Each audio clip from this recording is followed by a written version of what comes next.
সে তার পরিবারের জন্য, সে দেশের জন্য। সে তো ওখানে কাজ করে টাকা ওখানে রেখে আসবে না, ওই টাকাটাই তো বাংলাদেশে আসছে। একজন ক্লায়েন্ট যখন আমার কাছে আসে যে আমি পাসপোর্ট করব, তখন পাসপোর্ট করতে যদি ৬,০০০ টাকা লাগে, তখন উনি বলে আরো ২,০০০ টাকা এক্সট্রা লাগবে। এটা সে প্রতিনিধি করে। ২,০০০ টাকা এক্সট্রা কেন লাগবে? আমাদের পাসপোর্ট অফিসে টাকা দিতে হয়। পাসপোর্ট অফিসের টাকাটা কোন অফিসার কাছে দিতে হয়? এক অফিসার, এক অফিসার।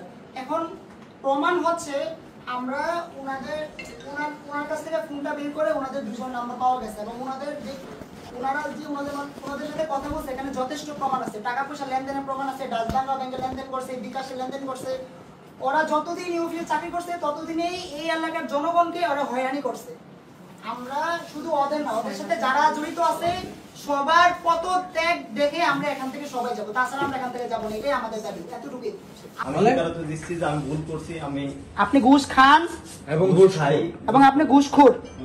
মাপ চান, জনগণের কাছে মাপ চান। আমি আপনাদের কাছে জনগণের কাছে মাপ চাই। আর জীবনে কোনোদিন কোন সাধারণ নাগরিককে হয়রানি করবো না টাকার জন্য। দরকার হলে রিক্সা চালিয়ে খাবো, দরকার হলে আমি রিক্সা চালিয়ে খাবো। আমার একটা মেয়ে আছে ভাই। হইছে আপনার সাথে কে কে জড়িত? আপনি বলেন,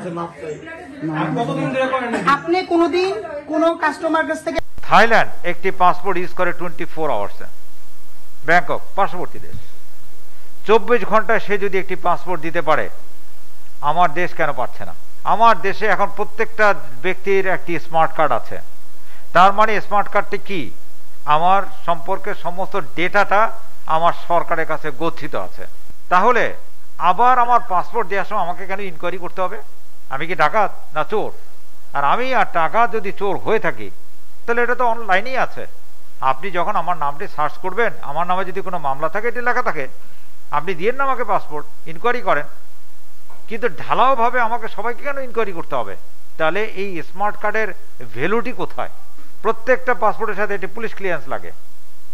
একটি পুলিশ ক্লিয়ারেন্স গ্রহণ করা যে কত টাফ, আপনি যদি কেউ এখানে থেকে থাকেন, আপনার নিজের পুলিশ ক্লিয়ারেন্সটা আপনি বের করে নিয়ে আসেন, আমি দেখি কতদিনে আপনি পারেন।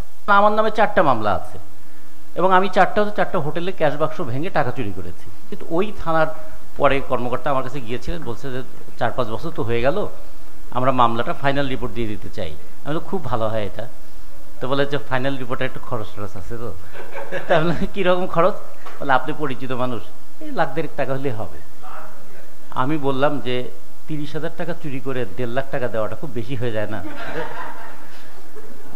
তো ফলে এখন মামলা থাকলে যদি পাসপোর্ট পাওয়ার সমস্যা হয়, তাহলে এইরকম কত মামলা যে আছে। আর এখন তো অজ্ঞাতনামা একটা বড় সমস্যা হয়েছে, যে ঘটনা ঘটাবে 3 জন, অজ্ঞাতনামা 100 জন।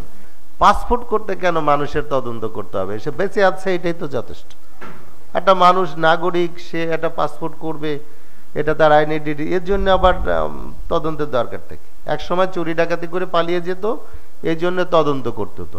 এখন দিস ইজ মাই প্রাইড, আমি বাংলাদেশের citizen, I have a passport. আমি যাই বা না যাই, এটা তো ইমিগ্রেশন যখন হবে, যখন আমি পার হব, তখন নিড টু এনকোয়ার। আমি একটা কার্ড পাবো, একটা পাসপোর্ট পাবো, এর জন্য আমাকে কেন, আমার যদি এনআইডি থাকে, তাহলে পাসপোর্ট পাওয়ার জন্য কেন আমাকে কি করতে হবে?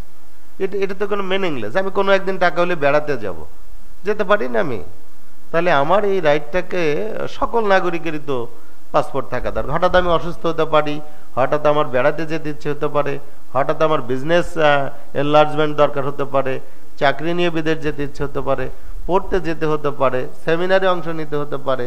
তাহলে আমি নানা কারণে পাসপোর্ট ইজ এ টুল। আমাকে বিশ্ব ব্রহ্মাণ্ড ঘোরার জন্য পাসপোর্ট দরকার।